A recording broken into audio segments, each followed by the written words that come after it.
Spanish style sardines, 555. Baka naman.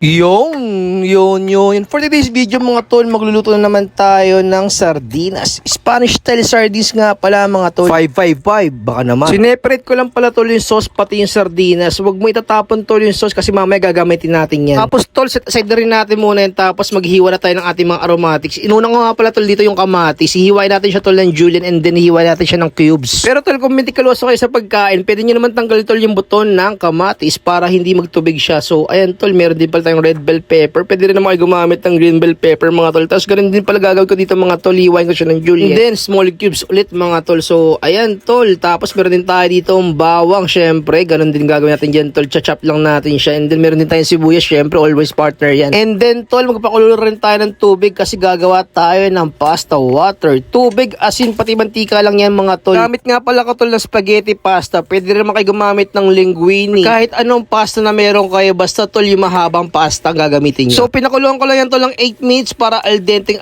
siya. So ayan tol, side na rin natin yung mga tol. Huwag mo siya iraraning water tol dahil lalabsa yung noodles natin. So naglagay lang pala ako ng mantika mga tol para ma-achieve mo pa rin yung freshness ng noodles. And hindi siya magdikit-dikit mga tol. Pwede ka pala kayo gumamit ng olive oil dyan mga tol. So simulan natin magluto ng ating sauce mga tol. Gumamit nga pala ako dito ng butter tapos sinama ko na rin pala yung sauce ng sardinas kanina. So tayo na rin natin tol yung bawang, sibuyas, bell pepper, and kamatis mga tol. Lagay na rin natin tol yung sardinas natin. Dahan-dahan sa paghalo mga tol para hindi madurog yung sardinas. Tinimpla lang ko pala siya tol ng asin, seasoning, and paminta mga tol. Pwede rin naman kayo maglagay dito ng chili flakes habang ginigising niya pero tol medyo maanghang na ang Spanish style. So optional pa rin mga tol. Tapos naglagay nga pala ako ng cheese pati yung pasta water natin mga tol para medyo marumami yung ating sauce. Cover lang natin mga tol hanggang mag-melt yung cheese tapos ilagay na rin natin yung spaghetti pasta natin dyan mga tol. Tapos ayan tol, dalin-dalin na naman.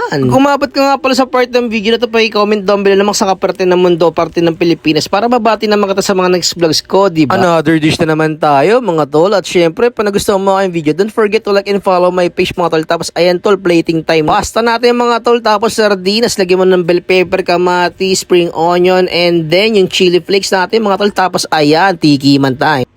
Yun. Tol, tikman natin itong sardines pasta mga tol.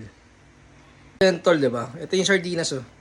And then may tomato tol, tapos chop, spring onion, chili flakes mga tol. Tapos may bell pepper red. And then yan tol, yung sauce mismo ng sardines pasta.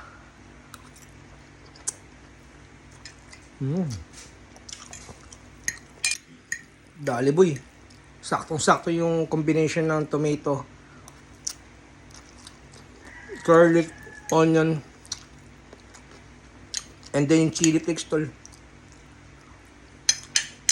Tol, yarap.